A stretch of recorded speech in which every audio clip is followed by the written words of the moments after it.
We're going to get started. Guess I have to officially bang the gavel. Welcome to the Tuesday, July 24, 2018 Board of Education meeting. Just to give you an idea, we've got some business items we need to take care of first, and then we're going to go into the conversation about the board vacancy. Can't hear? Okay. So I think we're going to have a choice between hearing me or hot. Double microphones? I don't know if that sounds... Speak into this one. Well, hold on. Is this any better? Yeah, that's much better. Okay. We'll do that. Okay, so what I was saying, we've got a few business items we need to take care of first. Since we had this meeting, we figured it would be worthwhile to do that. Hopefully this only takes 15 minutes or so. So that's what the target is. And then we'll get into the board vacancy conversation. On 2A, does anyone have any questions regarding the business items? Let's see. Oh, do you have a copy for Jeremy? So, Maureen, I had one question I thought could be helpful. The risk report shares medium risk. Yes. As someone who looks at these reports in the business world, I see medium risk. It seems like a flag to me, but I just thought maybe you could talk to that a little bit. Sure. As part of the internal auditor's work, they go through all the different areas in our organization and assign a risk number to it. And like you had mentioned, for the most part, except for two areas, all of them fall into that medium category. And I think just inherently there is a certain level of risk just because of the sheer dollar amounts you're speaking about in the report. It references about payroll and purchasing, and where just the nature of those functions and the amount of money that's being spent, it immediately will have a medium threshold of risk. And depending on different controls you have in place, it could even be high. But in looking at the number, at the high end is 300. All of these are falling somewhere in like the 150 range, so they're slightly above low. It cuts off at 130. So although they're slightly above that, I think they're still within the range. And from what, in speaking to the internal auditors and looking at other districts, it's almost impossible to have those on the low end just because of the sheer dollar amount and amount of people we have on our payroll. Okay. They're always going to fall within that So that's category. pretty comparable for our Yes, size district. it is. In there. Okay. Mhm. So, It's similar to the way it's been in past. It always is, yes. so just one question, a similar question, or along the same thing. So dollar amount aside, Yes. could the auditors, is it part of the contract that they have with us to give one or two suggestions as Yes. to what could be done to move it to low? Well, maybe not low, but as an example. Or to reduce? And to reduce it. I think there's some areas, if you were to look at the medium, to kind of highlight two areas that have higher numbers are information technology. And as we know, technology in general is, whether you're a school or not, it's just at a very high risk. So we're constantly looking at ways to bring down that risk factor. That one, I would say, is one that maybe we can speak to the auditor about a little bit more. I know we have spoken about doing a more intensive audit of our internal controls around technology, because Right. both on the student end as well as our business end of things, it just has a tremendous amount of inherent risk, right? And it's just constantly having to stay up. The other area that actually had a little bit of a higher number was the facilities and capital, and again, that's just based on the amount of money that is the cost. So when you're doing large construction contracts and the need for the oversight in that area. So I think that is, when we meet with the internal auditor, I think that is something we can post him and ask him if there's a couple additional controls, internal controls we could have put into place in some of these honestly, areas. just a best practice. Yeah, no, And absolutely. if the answer comes back like, Right. you're already at best practices and we're just medium because the types of dollars that we're talking about, that's a fine answer. Right. I know, like, some of the numbers may have been slightly higher in the past, like in HR and payroll, but with the way we have some of the functions in that office being distributed now amongst different staff members, that came down a bit, but it's still just inherently we're 80% of our expenses in personnel costs, so inherently we have a high level of risk in that area. In the No, high, medium level risk, sorry. Okay. All right. Excuse me. There's like a rumble in the back in the sound. No, I think it's the air it's the air conditioning. conditioning I think it might be hitting. hitting. You know what? I probably should have covered covered it. I think it's the air going into the mic. It was, yeah. going into Maureen's mic. Okay, so is everyone comfortable taking items 1 through 7 under 2A as a consent agenda? Yes? Yep. Okay. Do I have a motion? So moved. Second? All in favor? Okay.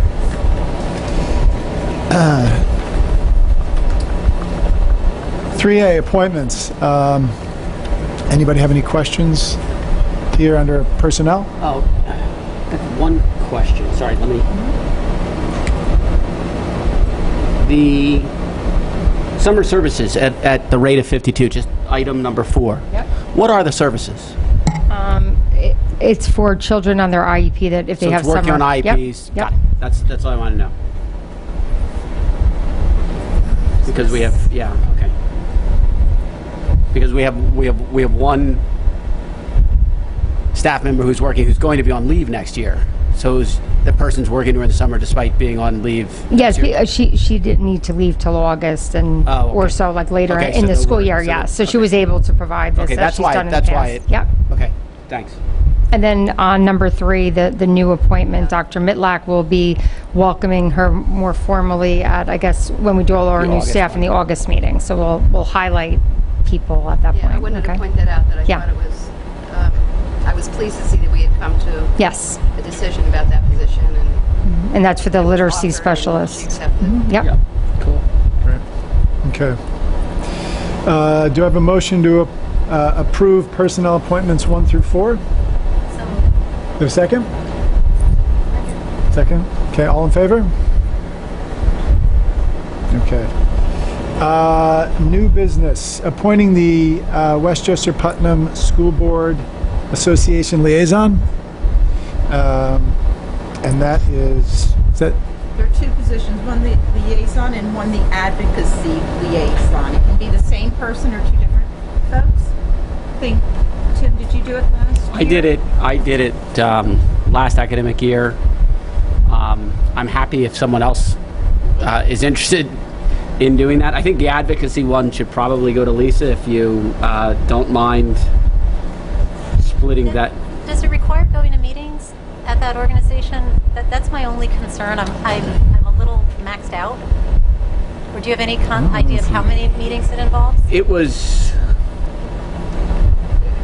very much at your discretion. I think you'll get advocacy content Oh, and okay. issues directed to you, so you'll be the recipient. You'll be the official email that's fine.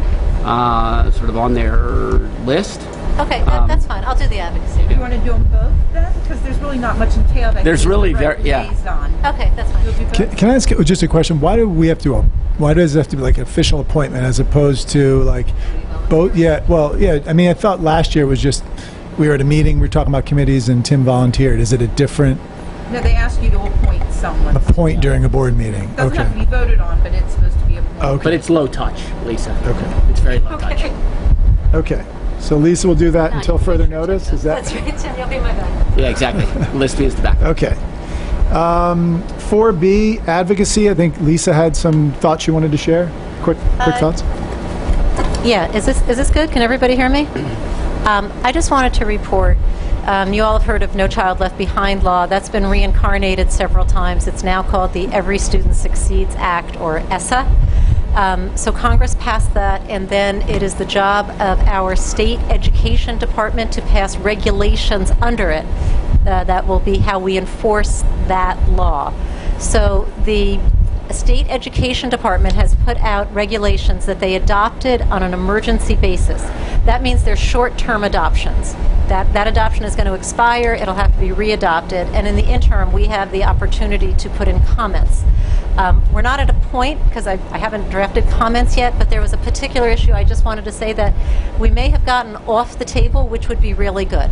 One of the things that is in the current emergency regulations are consequences that happen to schools for high opt-outs. And high opt-outs means more than 5% of your student body. So that's a tough standard to make. One of the problematic regulations that I saw there was a monetary consequence, that if you had high opt-outs for too many years in a row and the state was unhappy with you, the state could come in and direct the board and say, that money that the government gives you to help poor children, it's called Title I money, we're going to make you redirect it.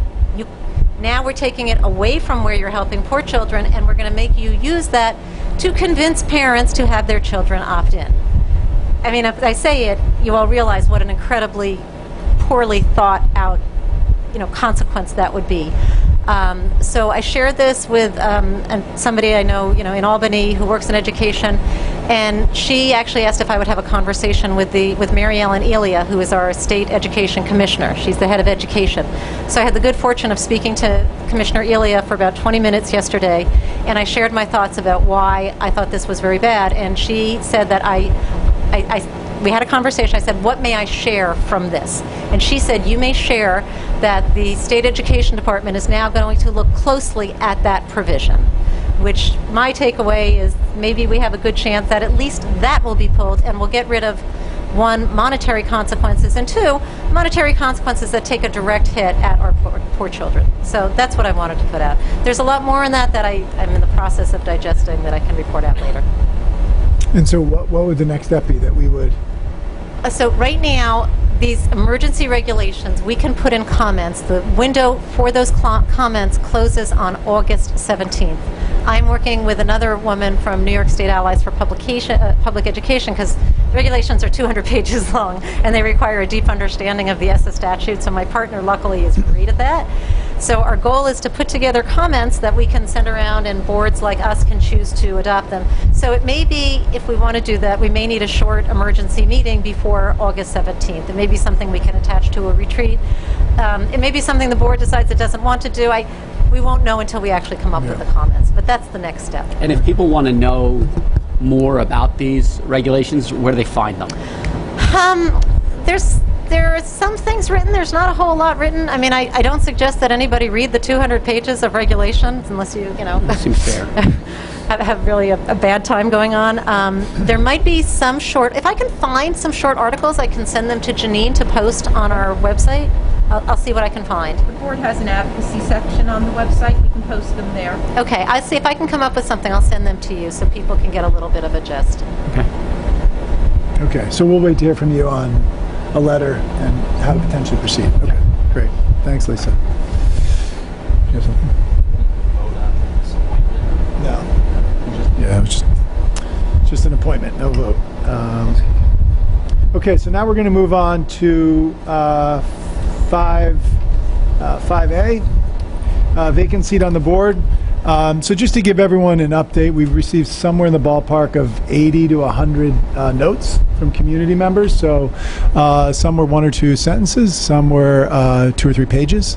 And so I just wanted to say thank you for really the thoughtful nature of a lot of those comments. We have probably a little bit of a smaller crowd than anticipated. Maybe it's the weather, but we still would love to keep, if we could, to an hour and a half to these comments, kind of max. If that's not possible, we'll feel it out as we go. And if you've already spoken at the last meeting and feel like you really need to add something, feel free to do it. If you feel like you've said it, we've definitely heard you at the last meeting, but I know that times people write things and they also want to share them in public as well. So feel free to do that if you need to. If you feel like you've written it and it's been registered, you don't have to stand up and say it. We definitely we've read all of those 80 to 100 emails. The only other thing I would request is keep comments to 3 minutes. I believe Janine will be timing it, so listen for the ding. And I also would ask to keep comments. I think last meeting was pretty civil, so I don't anticipate this going in a bad direction, but I would recommend keeping them civil, not attacking individual people. Please, when you stand up, state your name and the fact that you're a resident of Hastings. What we're going to do from a comments perspective, as opposed to having a microphone whereas come up to a podium, we're going to have a pass the mic, and all you need to do is stand up if you're speaking so that Patrick can get you on tape.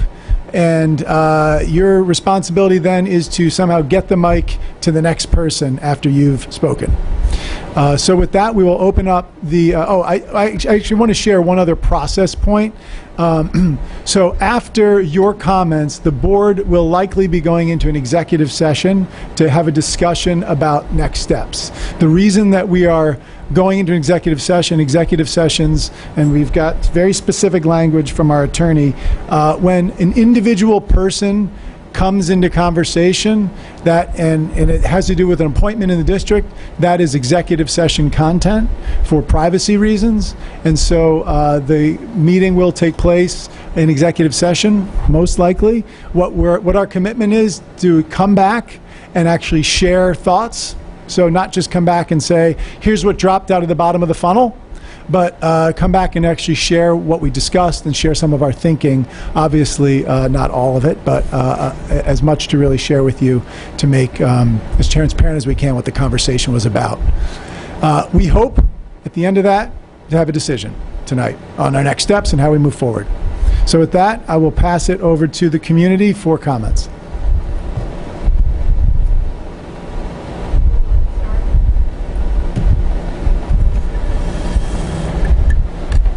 Ellen Dumark. I am a resident of Hastings.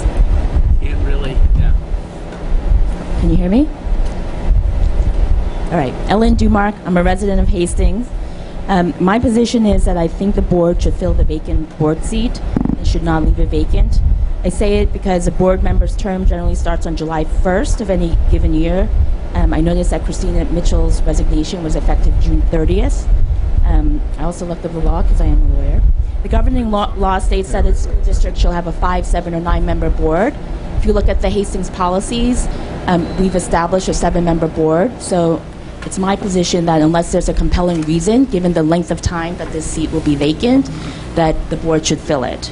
I have 2 potential choices, and I'm not yet set on how I would land, but a part of me thinks that we should have an election, because I think we should let the community members decide who the board member should be. But I understand that there are cost reasons that we may not do that. If the board decides to fill the seat by soliciting applications, that's my second option. I have a suggestion for you. I think you should be self-critical and take a look at your strengths, but also take a look at your gaps. You've identified a lot of things that need to be accomplished this year, so I think it's really important that you fill this seat smartly, and I would do that. The one thing I will say, and I tried not to, I debated whether I should talk about some of my opinions of what's happened this past year. I really want to be focused on the coming year because I think there are a lot of things that we can accomplish. But in looking at the past year, and I've been to a number of board meetings, I went to some of the special committee meetings as well, and I was a little bit disappointed in the board's oversight of some of our key initiatives, particularly as it relates to special ed. So I think and I also thought there was a lack of engagement by the board on that topic. You had a lot of meetings, but I didn't really see the engagement of a lot of board members. So you may want to consider that when you're looking to fill the seat. Thank you.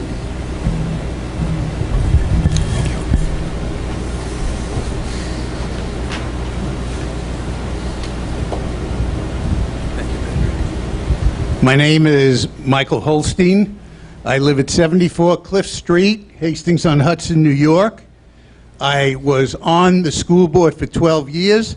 I was president of the board, and I am a little trepidatious of the position the board is in now.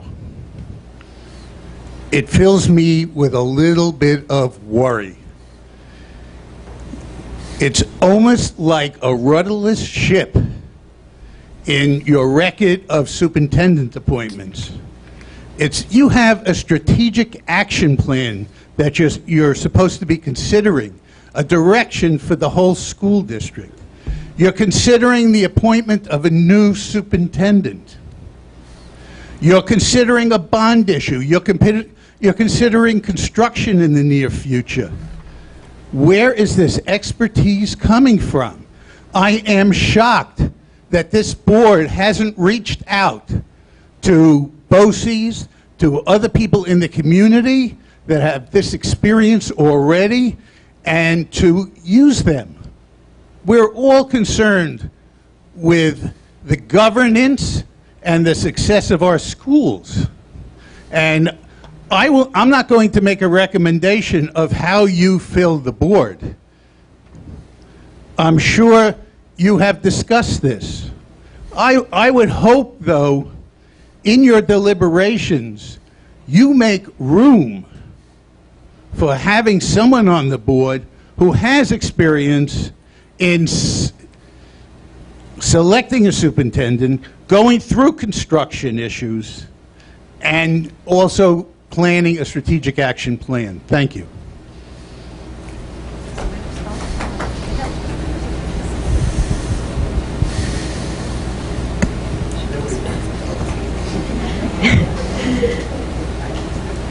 I actually have just a quick question. I have a question to ask. So do I have enough time to both speak, and then is the question part of my 3 minutes, or?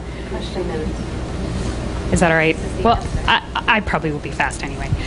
So my name is Karen Hammerness. I'm a parent. I'm a Hastings resident, and I'm also an educational researcher. So a lot of my research focuses on educational policy in the United States and internationally.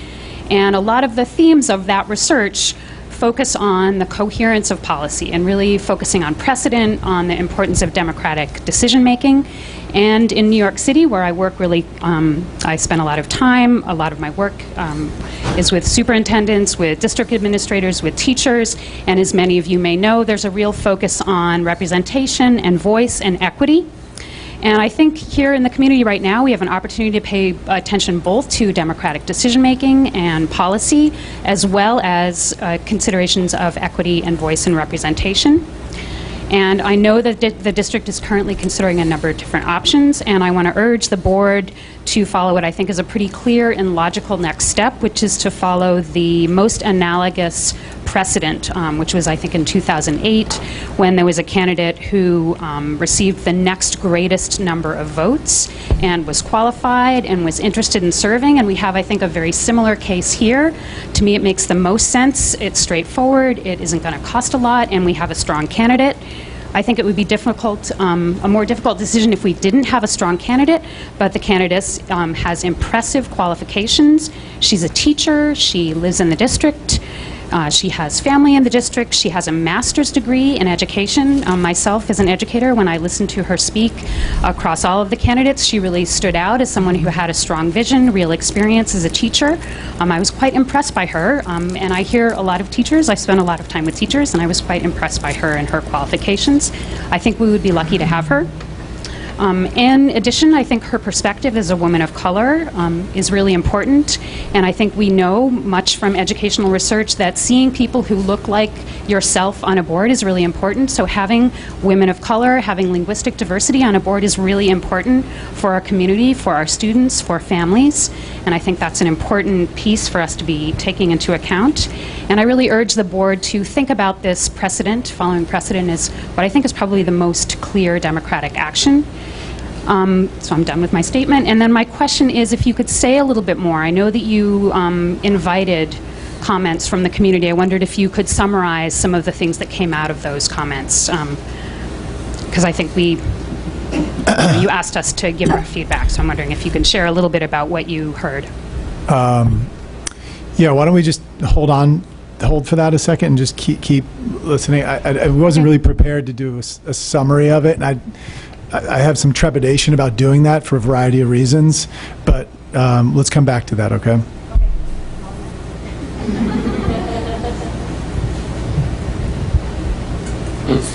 My name is Jeff Newman. I live on Jordan Road in Hastings, and I served on the school board for 12 years and as president for several years. And there are a lot of issues that I would love to discuss with the school board, but I'm just going to focus on the vacancy issue right now by saying that, in my opinion, having served all those years, the most important thing a school board does, the most important, is the appointment of a superintendent. If you appoint a good and solid superintendent, then what you have is somebody who will direct your budget, will direct your strategic plans, will direct you in every possible way. So what your focus should be on in terms of this vacancy is that issue. And while I agree that the candidate who didn't quite make it this year would be a wonderful addition to this school board, I think you have an opportunity to appoint somebody over the next 10 months, because it will only be a 10-month appointment, who will serve as a addition to that superintendent search. And I urge you to find somebody, as Mike Holstein says, who has some experience in the superintendent search, because nothing will be more important for the next 10 years of this district than that. So as you think about it later, I hope you will do that. And I would just point out one thing which is not relevant here. There are 3 people sitting here who have served as president of this board: Mike, John DeSantis, and myself. We all have gray hair, but we still love our children, and we care as much about our children as anybody else. And I look to you to make decisions which will help make sure that the next 10 years are better than the past couple of years.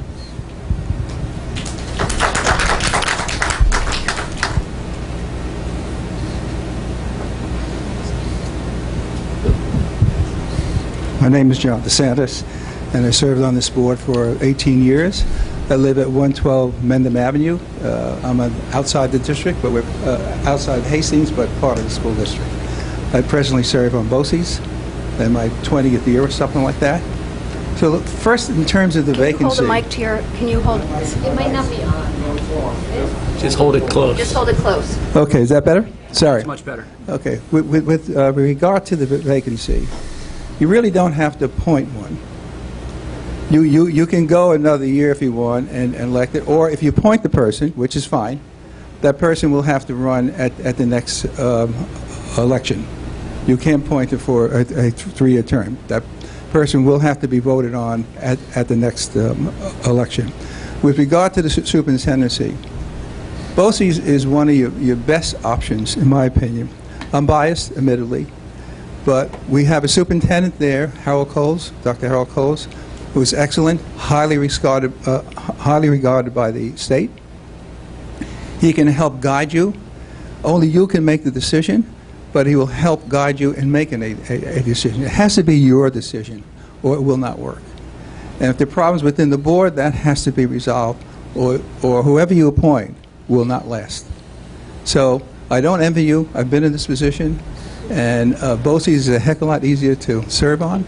But I wish you luck, but I would strongly urge you to speak to BOCES. And the CEO of BOCES, Jacqueline O'Donnell, is an excellent administrator, will help guide you. She's terrific. And it's free. And that's important. Because we all know, and I've served on the board where budgets went down 2 and 3 times. And then finally we got to the point where we said, this is the budget, and if you vote it down, we're just going to go on austerity. And that fixed it. So I wish you luck, but please, if you can, call BOCES. They will help you, and the price is right. Thank you. Thank you.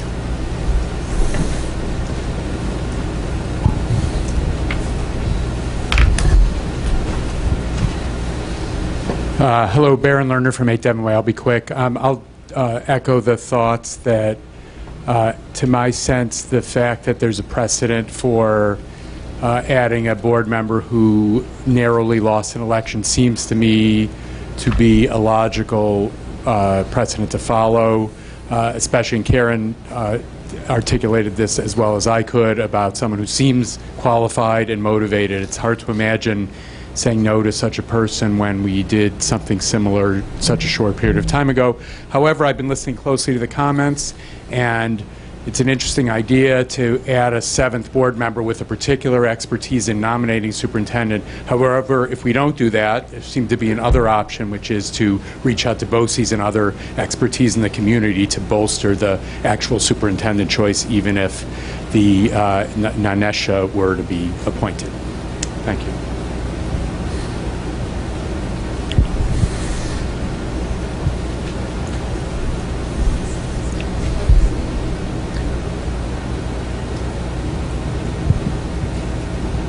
Hi, Jessica Woodhouse. I'm a resident of Hastings, and all the comments have been really useful. So thank you, everyone who's already spoken. I watched the minutes of the last meeting, and I really appreciate the board's transparency and having this second meeting. But it struck me, again, that there is this precedent of how a vacancy has been filled, not just in 2008, but my understanding when Tim was appointed, the first request was of the next runner-up to see if that person wanted to serve. So in other words, it's a... That's not true. So just to clarify the record.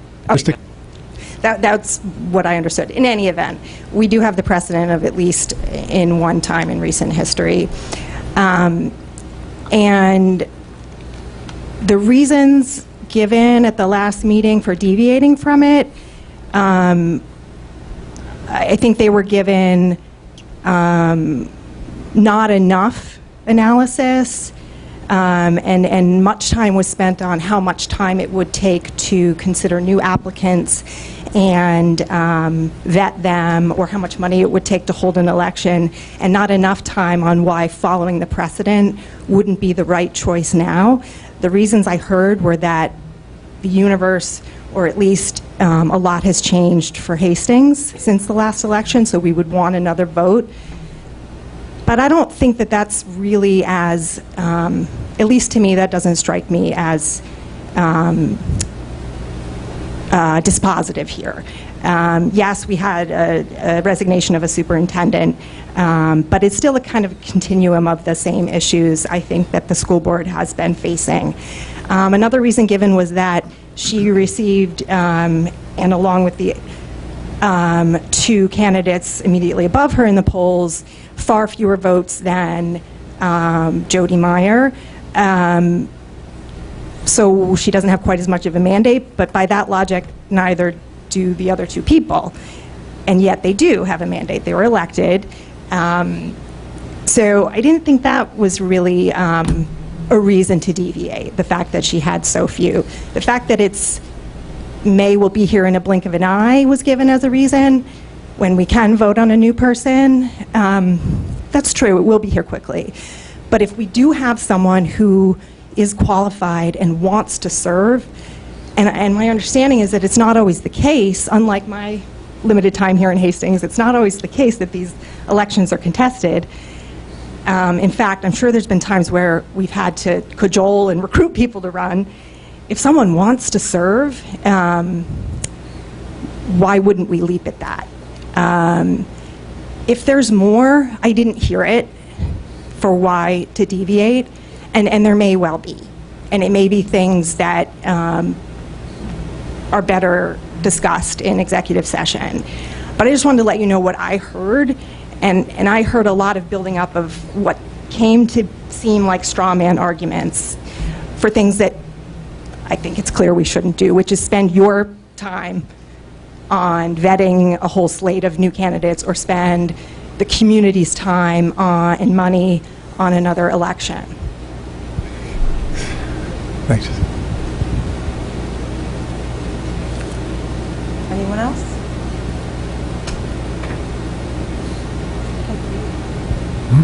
Okay. It's up to the board if you can speak again. Yeah, if you could say a little bit about the letters that you got, or characterize them in some way, or what you heard from the community. Sure. I guess it may be worth more that the board has a conversation about this together right now publicly to talk about that. I know that has been raised. How do we get the information to you? So instead of one of us answering, to have the board just discuss a little bit. Lisa, you had... Sure. I told the board about a week or 10 days ago when these letters started to come in that I would keep a tally. You know, we have 4 options to see who's supporting the various options, and I said if anybody wants to keep a tally as well, we could cross-check each other, but, you know, I think I was probably the only one who did it because maybe I had more time. So the window closed last evening, and today I sent a tally, and I sent 2 versions.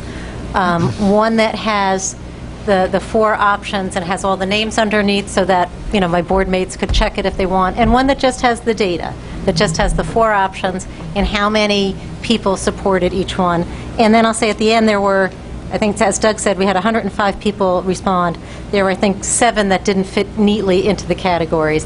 And I had assumed we were sharing it, and then I heard some thoughts that maybe we shouldn't. So I did, I reached out, I checked with our attorney today, and I haven't shared this with the board because I didn't want to violate open meetings, but I did share with Doug and Tim that legally we can certainly share it if we want, and that it's a decision of the board. And, you know, my opinion is I think we asked for your feedback, and I think, you know, our whole, you know, the one word, if we were to do one of those word art things, you know, we'd hear over and over, transparency would be in the middle. So I think it's a good practice for us to let everybody know, you know, how it's sussed out, how many were in each category. And the other question, I think what will happen is if we don't, the letters and even the tally are probably foilable. So rather than start a whole FOIL, you know, with people running and doing FOIL applications, I think we should just put it out there, and I think that's part of our continued efforts towards transparency. And I think that's absolutely right. I think certainly that's information that, you know, it's there's no reason that I can conceive of that we wouldn't share it. That said, I think we should break for executive session unless there's some general conversation we should have to formulate the decision that we're going to make and then present both consistent at the same time. Because like right now, until we go, I have not polled up and down the table as to what decision is going to be made by this board. And I'd like to present all information at the same time. I think it's probably the most appropriate way, because I also think that if there's one decision, in any case, without elaborating any further than that, I think presenting all of it together at the same time is probably the, in my opinion, the most thoughtful way to go about it. I like the idea. My only hesitation is we have everybody here. I don't know how many people are staying when we go into executive, unless we're going to put a firm time on how long we'll be there. That's my only hesitation, that we may Just not to, be able to share that. Yeah. Go ahead, Joe. Just to keep in mind as well, and I think it's fine to share it. I mean, if I were sitting out there, I'd be saying, well, what are they not sharing? The fact is, we asked for public comment in person or on email. So these weren't private emails. You know, these are public comment emails. So I don't think we need to necessarily. I think we could share trends in, there's a without giving specifics on every email. I think we can give a pretty good high level of what we saw and what the feedback was. Yeah. I'll share my concern, and I would say that I'm not against sharing. My take would be to take names off and share every email verbatim with the public. That's my point of view, because I think I have a problem with the idea of sharing tallies, because quite frankly, it gives an indication like it's a vote. And votes are private matters. Votes are private matters that happen in election booths. And as a result of that, when you're sending something publicly, I think you may not vote a certain way when you know a name is going to be against it. As a result, any numbers that come out of this process, I don't know what they're indicative of. They're indicative of people who felt comfortable sharing, not actual votes. So I don't think it's a meaningful number. A tally is not a meaningful number to me. I think if we want transparency, and by the way, some people said I would consider A, I'd consider B. Under this situation, I'd consider C. I don't know how you count that as a tally. That's fair. And I think it's very misleading, and I think it's a level of processing of the data that does a disservice to the public, quite frankly. And so I'm more than happy to share verbatim everything and take the names off, and I'm happy with that. I mean, if we have to redact, we can redact. So, but. you know, first of all, I just want to say, Lisa, I have no problem with how you've tallied. I don't question it. I don't need to double check. I don't need to double check. I don't know if that's right. I don't think other people would feel like that. So I just want to say that. But I do. Can you hear me? Okay. But I do think that. Close. You have to talk into and you have to go really close. I'm sorry. Closer. Closer. Yes. Yes. Okay. But I do think that, and I think if we don't share it right now, we share it later and people aren't here, we can put it in an email to people, because I do think people are entitled to know.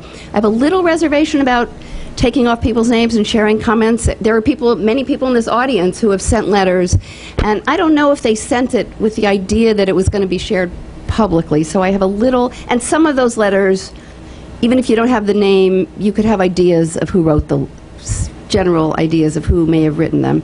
So I have some reservation about that. But what I do also think, and I've been thinking, as we all have, I'm sure, and people in the audience, a lot about this, and I have a lot of thoughts, and we'll talk about it later, and after the exec session. But I do feel pretty strongly that emails that we've received, public comment, I mean, this is what you said, but it is not the same as a referendum at the ballot box, so that even to have a tally, I mean, I know people who told me they didn't feel comfortable writing a letter and don't feel comfortable coming to a meeting and may have had a different opinion than the majority opinion, even though I encourage them. And so I just personally feel very strongly that even though I very much appreciate people who took the time, and there was a lot of thought that went into what people wrote, or coming to meetings on a night in the summer, I appreciate that, but it really is not, and I'm not suggesting necessarily that we have a vote, but it is not the same. I don't feel like that's the same as going to the ballot box and voting. I would add, I think people get that. I think the people who wrote in get that this isn't a vote, and, you know, some people write in, some people don't.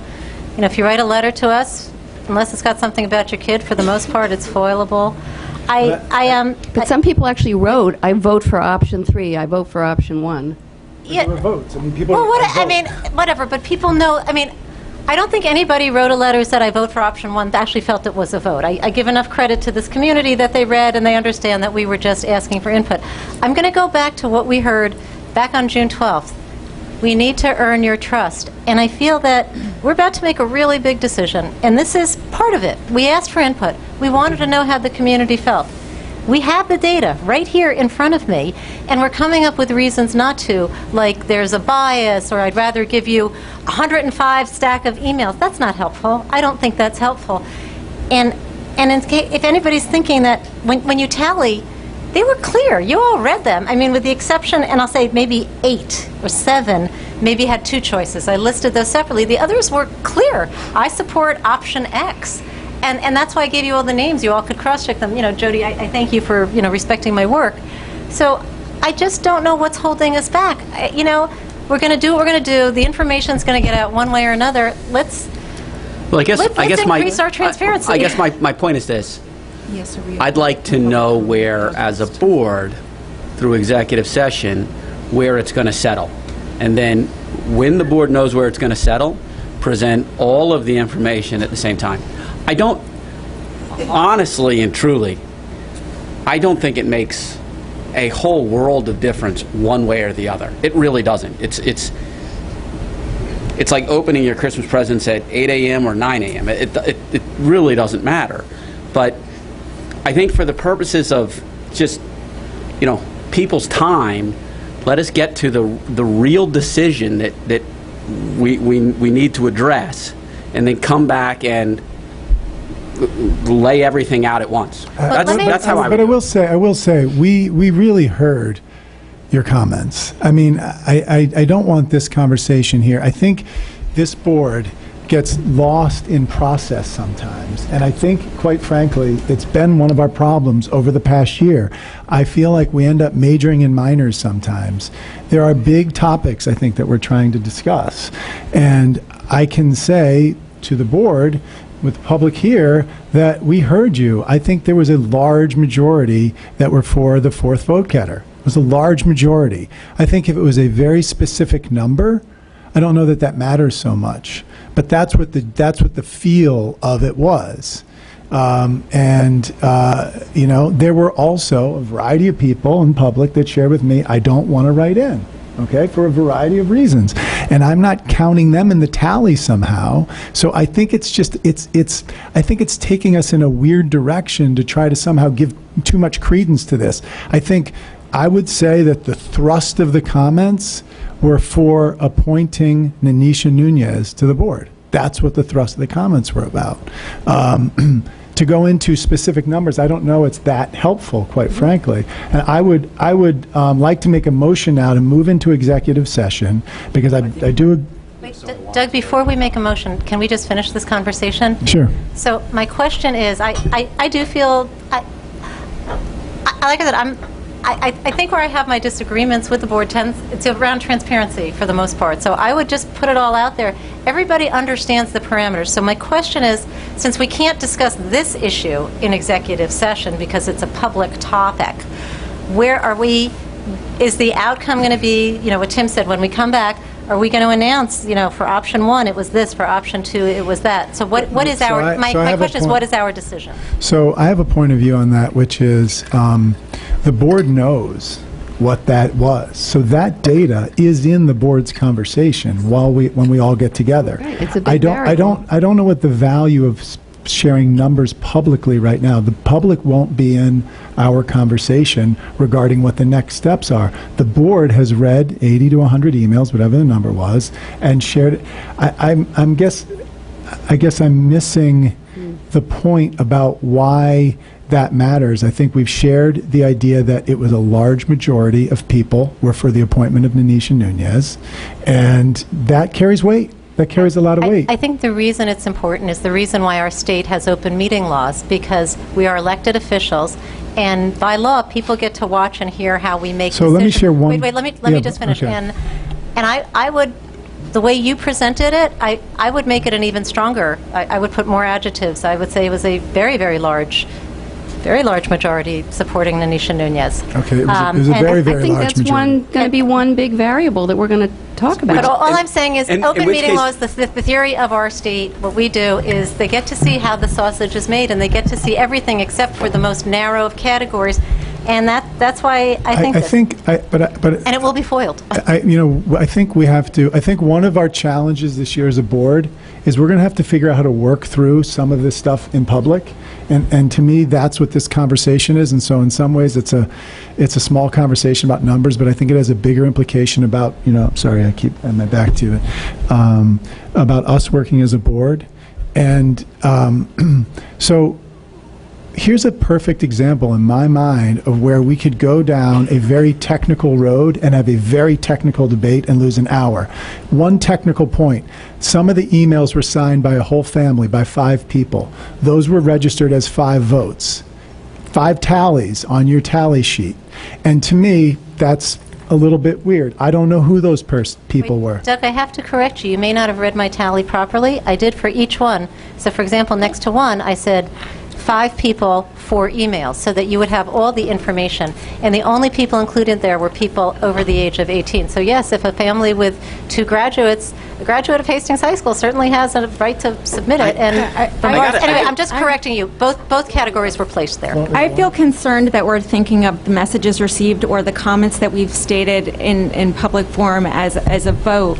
As a reader and as a listener, I'm listening to the quality of the messages, not necessarily the number of them, and the content that's in the messages, and how that's significant in shaping my thought and my decision making in thinking about this process. I'm not thinking about the numbers.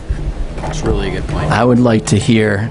She's had her hand up since before we started discussion. Hold on. Wait, hold on 1 second. We haven't opened it up for public comment. Oh, you had your hand up before we closed it down, Sue? You did not. Okay. I think we have to really stick to process here. And I think this, I'm starting to get the sense we may have a rough year this year. I'm just feeling it right now, okay? But you know what? We're going to work through it, and we're going to do it publicly, and we're all going to try to stay cool. It's hot here to do that right now, but we're going to try to stay cool during the process. I think what we're seeing here is there are some real philosophical differences on this board on how we think about things. And I just want to share how I feel right now. I feel sometimes like the argument moves to a very technical argument around a very technical thing that's hard to extract ourselves from without going in with another set of technical arguments to then figure out how do I then get out of that technical argument? And before we know it, we haven't talked about an assistant superintendent or a director of curriculum. And before we know it, we haven't forwarded the special ed audit. And before we know it, we haven't done this. But we've done a really good job at technically presenting different arguments back and forth. I'm not just presenting that as fact. I'm presenting that as a feeling that I have, that I've had all year. And I deeply believe it's one of the challenges. When I talk about governance, when I mention that at a board meeting, that's what I'm talking about. A governance is an awareness of that. And I just wanted to share that feeling. So I'd like just to propose that we may want to let Sue say what she was going to say. I want to propose that we go on with your motion to move into executive session. I think we will share the information. There's not going to be any reason for people to foil it. It's not like we're going to keep it. We're not going to do that. So there would be no reason for that. It will be information that people can have, and it will be obviously one of a big variable that we're going to consider. I think we have a significant meeting ahead of us now. I don't know how long it's going to take. You know, it could be short, it could be quite long. And I think that we have an obligation now to really put our heads together and stay calm and try to really make a decision amongst us, even or come to the point where we come back out to vote, where we can think about, it's our obligation now to decide what we think is going to be the best, in the best interest of the district, of everybody here, of the children, of us, of how we can best move forward at this point. And by the way, there are 4 choices, and we got letters about all 4 choices, and I think we would be naive to think that whatever choice we pick, there are going to be people who are not going to like the choice. I mean, that's just the way it's going to be, and we're going to have to live with whichever that we choose. And that's going to, and it's part of what's hard is struggling to think if you could figure out what's the best choice and what's the right way to go and how can we do the best. But there are 4 choices, and we're going to ultimately end up with one tonight. And there will be people, there are mixed opinions here. There will be people who will not like it. There will be people in the community, and we'll hear about it at Food Town or at the farmer's market or on the baseball field. Before we move on, I do just want to address one thing that you said, and it was something that was said a lot at the last meeting when you're saying that we get bogged down, and you've been frustrated all year, and there was talk about how we didn't accomplish things last year, and I think that's a misrepresentation, and I really want the community to know, what did we do last year? We got 4 union contracts done, including our teacher's contract. That is huge. Irvington went 2 years without a teacher's contract. All our contracts were done before they expired. That means we have happy staff, and we were all, and each of these contracts, I think both sides were happy. That is a huge accomplishment. We started the process of creating a bond to save our taxpayers' money. Also a huge project. And we have experts in facilities, in construction, on a facilities committee for the bond. So we are doing that. So thank you to our former board presidents. We did heavy work with Greenberg and the Village of Hastings around trying to allow property tax deductions. We did a lot of budget work. We had extensive and robust discussions. We established a literacy coach and a math coach. We conducted investigations and heard grievances. So I just don't think it's fair to say, I think healthy discussion is good. It's good for a board, and we accomplished a lot. And I will say, I know you're going to make a motion to go into executive session, and I'm sorry to be the lone dissenter. I don't think it's appropriate. I know you all will, and that's okay, but I just wanted to say, I think for transparency's sake, that we should continue to have this discussion in public. And I also believe it's not, the discussion, the reason that's given by the attorney is that it's to discuss the qualifications of a particular person. I think it's to discuss the process, but we'll vote as we do. Okay, our attorney disagreed with that, but thank you, Lisa. Since we have one comment, let's open it back up for Sue and hear from Sue, and then we'll go from there.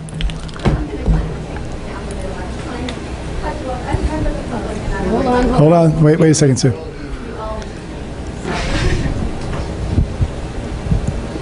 Can you hear me now? Yep. Okay. So, just as a member of the public, I don't know if I reflect other people's opinions, but Sue Mermelstein, I'm a resident of Hastings. I do very much feel that we are entitled to know the public comment. I was one of the people who did send you a note. On the other hand, I personally didn't feel that I needed a specific number. I think when you said a large, large majority, that satisfied my need. If you had given a percentage, I just felt like what was ironic is that two of the things I wrote in my note I felt were playing out over again here. And I wrote in my note to you that as I watched the video of your deliberations on filling the vacancy, I kept wondering, what are they hiding? And when you were reluctant to say anything, I kept saying, it must have been overwhelmingly for Nanesha. And indeed it was. And that's frustrating to me, because if it had been overwhelmingly supporting your opinion, I think you would have been more open. On the other hand, Lisa, I don't feel like I need an exact number. I needed the gist of it. So I don't think it's worth, in my opinion, arguing over the specifics, but I wouldn't mind 90%, 80%. And I also don't think, as someone who wrote a note to the board, I didn't expect it to be made public with my name. I don't think other people did. I don't mind if my opinion's made public, but I do think there's a certain expectation of privacy when you write an email. I don't think there's the expectation it'll be made public. Anyway, those are my Thank you, sir. And that's something I think we need to clarify with our attorneys, because, in fact, when you do write to the Board of Education email, you are writing into the public record, and that is foilable. I don't know about redactions and how that works. There are redactions. I'm not sure what gets redacted. So we'll have to, so that's something I think we need to make clear at board meetings, that if you write to the board, your writing does go on public record. And so, but we need to clarify the specifics around that and what would be redacted. So that's something we'll put down in the notes. I would say with the executive session, I would suggest that we let the audience, whoever wants to stay here, and that we relocate. Yeah. We get in that room right there. I think that's Yeah. air conditioned, right? Yeah. We'll turn this air conditioner back on. Get that going. Okay. So I have language here. I want to make a motion to move into executive session to discuss matters leading to the potential appointment of a particular person or persons. Just want to let you know, at the conclusion of the executive session, a motion will likely be made to return to public session for further board discussion and vote. So do I have a motion to move into executive session? So moved. And all in favor? Or a second? Do I have a second? Second. And all in favor? Do I have a motion to return to public session? So moved. And a second? Second. All in favor?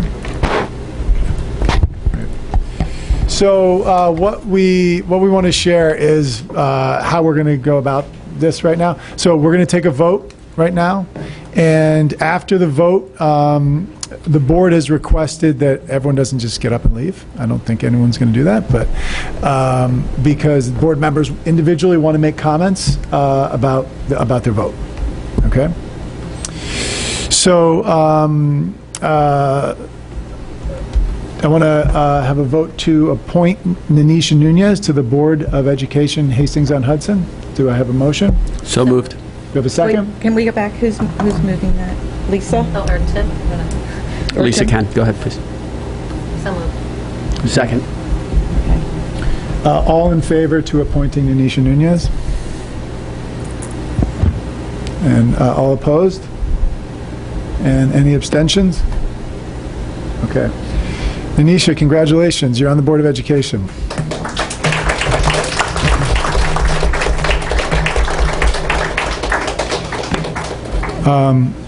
There was a lot of conversation. I think this became a multi-layered issue. I think, unfortunately, it devolved into a conversation about a person. I think it was much bigger than that.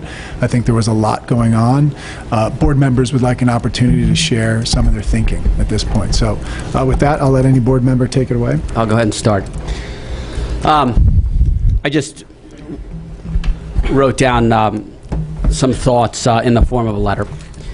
Dear members of the Hastings-on-Hudson community, we've received a number of emails regarding the vacant seat, and I thank you for your well-thought-out and well-articulated views on the subject. While there was not a consensus view on how to fill the seat, there was a near consensus on not leaving the seat vacant for 18-19 school year. So as not to belabor the point, I'm perfectly happy to vote in favor of filling the seat vacated by Christina Mitchell, as you well know now that we've voted. Before sharing my thoughts on how I think the seat should be filled, I want to address some of the popular discourse that surrounded this topic for the past 2 weeks. On the issue of precedent, While it's true that in 2008, a board seat that was vacated by a departing community member was filled by the runner-up from the prior election, in 2016, Lindsay Hicks resigned her seat in the middle of August, just 3 months after a hotly contested board election, and the seat was not offered nor did it go to either of the losing candidates. While I'm not a lawyer, it seems logical to me that in trying to establish precedent, more recent decisions should carry the most weight. And though this is a very minor issue, I personally found the discussion of precedent to be as much political as it was factual. In a side note, Janine was kind enough to share with us what surrounding communities have done when faced with this same issue. And they are, and we can share this data with you as well, overwhelmingly choose to go a process whereby interested community members reach out to the board with their qualifications, and the seat is then filled that way.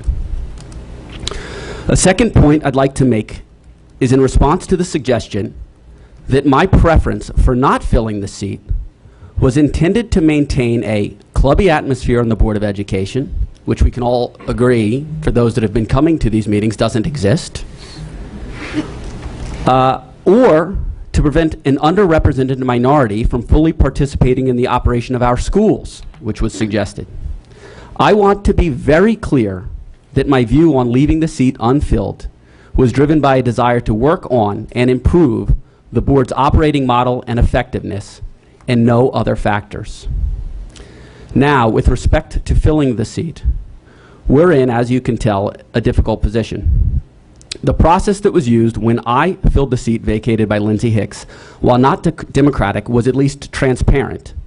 The public was invited to apply, and the selected candidates were interviewed by the entire board in a public setting. Personally, I believe this approach is best. It allows equal access for all interested parties. At the same time, I do not, and clearly did not, want this decision to turn into a community-wide fight. And it's true that the letters we received, the vast majority of the letters that we received, the vast majority were in favor of Nanisha Nunez's appointment. Given that all community members had an equal opportunity to write in their preferred outcome, and those explicitly in favor of Ms. Nunez were the most prolific responders, I am also fine with following the will of the people and asking Nanisha to join the board for the 18-19 school year, and foregoing a more broad request for interest. In both cases, as you've seen, that's how I voted. In both cases, I expect there to be satisfied and dissatisfied parties. But hopefully, those that are dissatisfied recognize that neither solution would be perfect and choose to remain engaged with this board constructively as we start a new school year. Thank you.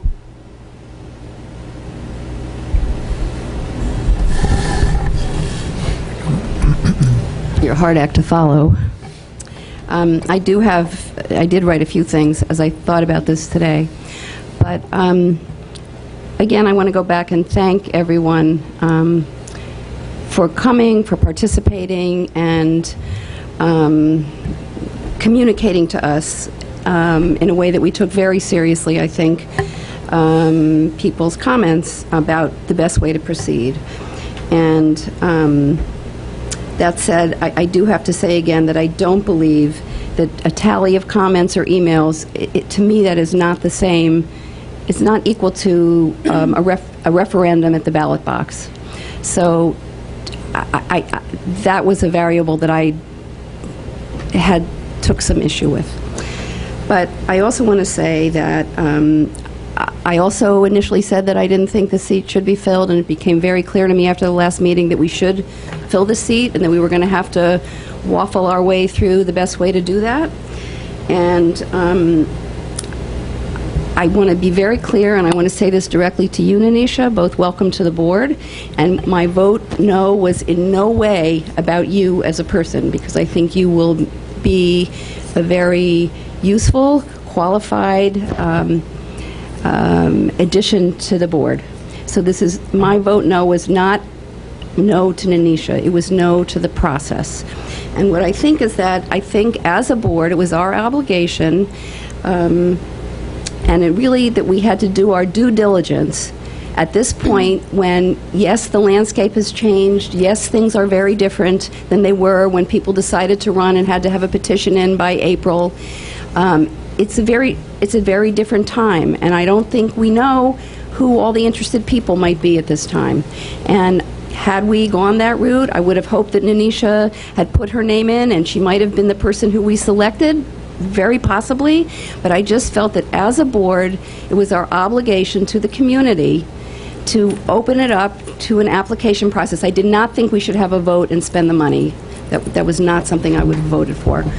But I felt like that's what we needed to do at this moment in time. And we had done it successfully in the past, and I felt like we could have done it successfully going forward. I don't think it would have taken an inordinate amount of our time. It's part of being on the board. Sometimes you have to step up, and there are things you don't expect that you have to make time for, and we all do. Regardless of how busy we are with work or family or other obligations, that's what you do. So that was, I felt like I had to be clear with people about that was my strongest feeling about the option to go for in terms of filling the seat. And I know that I could have just decided to, as has often in the past, and often will be in the future, when we don't agree about things, we'll agree amongst us to disagree, but we may all decide to vote for something. In this case, I felt very strongly about the process, and nothing at all personal, Nanisha, to you. And that was where I came at this and landed.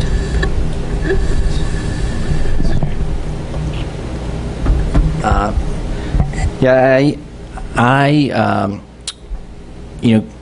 agree with Tim's points about the precedent. The fact is that the main thing for me is that the board starts getting focused on the right things, not getting focused on the priorities. That's what I heard on June 12th. That's what whether you voted for me or you didn't vote for me, whether you liked what I said last time or you didn't, the main thing I'm here for is to focus on the priorities. I don't have time to go in circles. And while I don't agree that there was a clear precedent, because the fact is, and I've talked to Lisa about this, I've talked to everyone about this, the fact is there are a lot of smart people in here and who wrote emails, and there were differing opinions about whether there's a clear precedent.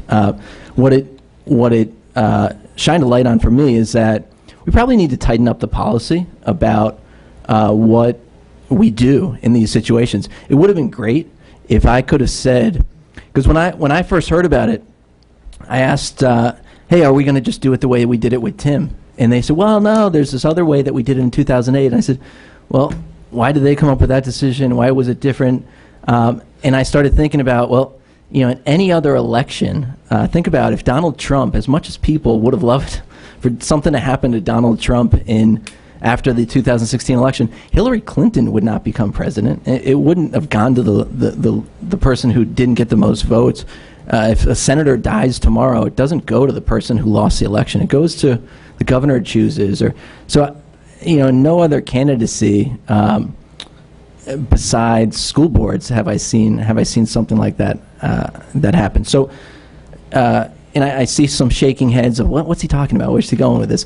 The fact is, the fact is that I think that down the road we should probably tighten up the policy and make sure that we have a clear set of guidelines so that we don't get into this kind of a situation again. That said, I'm very excited that Nanisha's on the board. I talked to her before the July 9th meeting. I talked to her after. I talked to her last week. And the fact that we have a board retreat on August 6th, she can attend. We can have a cohesive unit of 7 people and really start making progress is exciting to me. So that is really where I come from in terms of my thinking is, what is the way that we start getting focused on the priorities, quickest? And so, I'm glad that we don't have to do yet another public forum about this topic, and we can kind of, move on and start focusing on the real priorities.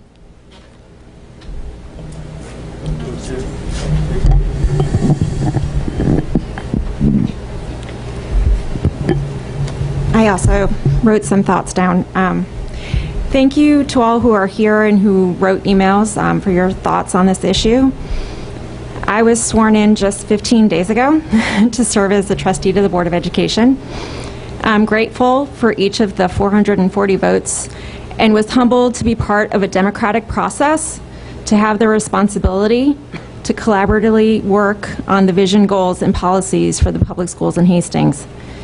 Particularly having lost the election in 2017, I do not take for granted that a steady and small number of supporters openly shared their endorsement of their trust in me to be in this role, and that just as significantly, or even more so, hundreds did so with the right of a secret ballot. This period of public comment since July 9th meeting has revealed confusion around a sense that individual board members were endorsing or not endorsing a candidate for a vacant seat. I am not endorsing or not endorsing a candidate to fill the vacancy, and I voted merely on the process and action to take. We have real tasks ahead of us, and an aligned board that represents our community needs to get to work. I am hopeful for our work with Dr. Wilson to generate progress and positive growth in our district, because real children with just one chance to develop are counting on us. I'm going to have a question about protocol, but I just wanted to say welcome aboard, Nanisha, and I so look forward to your voice on the board. And then my question of protocol is, I know she has to be sworn in. Is tonight a night that we're able to swear her in? Because then she can be part of the board. Janine, I know that puts you on the spot. I don't know. I don't know the answer to that. She can stop by my office anytime to be sworn in. Can we do it now? Might as well. I can swear her in. Yeah. I mean, I kind of know it, so you can come up here and we can get through it. I'll be at the, well, you know what? Why don't you finish getting finish up, and I'll go get the book so that she can sign the book that she's a trustee. Thank you, Janine.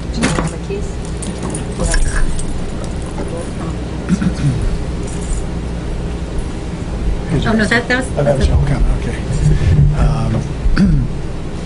So I don't have much to add on the process than what everyone else has said. I had some issues with the process, and I'll leave it at that. But I think the outcome is going to be a good and productive one. Anisha and I met this week for a while, for an hour or two, and we chatted. I, quite frankly, had some concerns, and I shared them directly with Anisha, and we had a good conversation about them, I think. And so I look forward to your help on the board this year. With a lot of work to do. The idea of transparency, I think we're going to have to keep working on that. I think from where the public sometimes sits, there's a demand for more of it, and it can be tricky in ways that the public doesn't always know. And I think that we as a board are going to continue to find ways to share not only decisions but thinking behind decisions with the public. I think that the outcome of that is a more informed public who can then be more informed at the ballot box, can be more informed in the district, and I think that this last election, the process, Tony Sinanis leaving, Christina Mitchell leaving, I think it's in some ways been painful, and it's also in some ways done the town a service, in that we can't take governance of any of our institutions for granted. Something that I heard that was a little unsettling during the last election was, I just thought everything was going great. And I don't know whose challenge that was. Was the board hiding stuff? Was the town not paying attention? Did everyone get busy? It's all of the above, right? But when it comes down to it, I think what was encouraging about getting 100 and some letters was the idea that people were engaging. And I think that's one of the biggest takeaways here. All of us have to keep our hands on the wheel, our foot on the gas, or whatever analogy you want to use to say that, the board is 7 people who are not in the district every day. And oftentimes when comments come back to us, they're comments like, well, the board did A or the board did B. And the reality is, I don't see us as that different from all of you out there. We are you. We are elected by you to sit up here, but we are you. And the degree to which we're hearing from you regularly is the degree to which we can do our jobs better. The degree to which we don't hear from you except for when there's a blip or something goes wrong makes it harder for us to do our jobs. Now, I look out at some of you and we hear a lot from you and you're around a lot. And I appreciate that, and I really welcome a lot more people to continue to engage. We've got a lot. I look at this list of 9 goals. Anyone who's been in an organization says, well, that's asinine. You shouldn't have 9 goals. You should get that down to a more manageable list. I see some people laughing out there. And that's part of our work right now, to get that down to a manageable list. I do want to make a point that it was raised in letters that somehow diversity was not a goal of ours. It has been a goal. It is a goal of ours. My only fault was sharing a few skeletal, and it's been here. It's on this list.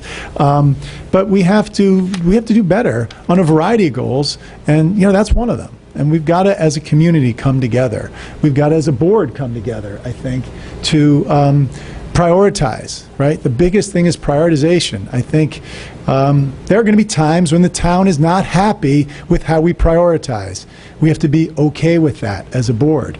We have to have shared what our priorities are before people are irritated that they're not happy, because sometimes we've not been good at doing that. I would say last year we were not good at clearly sharing our priorities, even while we were advancing some of our priorities. To me, that's what transparent government is. Transparent government is sharing clearly what we're up to, what we want to achieve, having people input into that process, and as a result of that, maybe go away happy, maybe go away irritated, but you know where we stand, and guess what? You get a vote next year at the ballot box if those priorities are wrong. I think what doesn't work is when we get into a situation where we struggle to align, we struggle to get to the same point, and what we share is not much of anything except a garbled set of agenda items that we actually do a fairly good job of advancing, as Lisa pointed out, but maybe it's just the management consultant in me that says we can do a darn good better job at that. We can get a lot clearer on what we're up to, clear about our priorities, and then you all can show up and give us your input on what those are. And I really look forward to that process, and I look forward to Nanisha being a part of that process. So with that, I will close this portion of the meeting. Oh, yeah. Well, I was saying that comment part, but yeah. Anyway, to reiterate, Nanisha will be sworn in to be on the board until May 21st, 2019. And at that time of the election, most board members who are elected actually start July 1st, the next board meeting. But in this case, it's only through the election, and then whoever receives the most votes takes the seat. So and that's how it'll be confusing next year again. Okay, so I, Nanisha Nunez, do solemnly swear that I will support the Constitution of the United States, That I will support the Constitution of the United States, the Constitution of the State of New York, the Constitution of the State of New York, and that I will faithfully discharge the duties and I will faithfully discharge the duties of the office of Board Trustee, the office of Board Trustee, Hastings-on-Hudson Union Free School District, Hastings-on-Hudson Union Free School District, Town of Greenburgh, Westchester County, New York, of the Town of Greenburgh, Westchester County, New York, according to the best of my ability. according to the best of my ability. Congratulations. Thank you. I'm going to just sign here.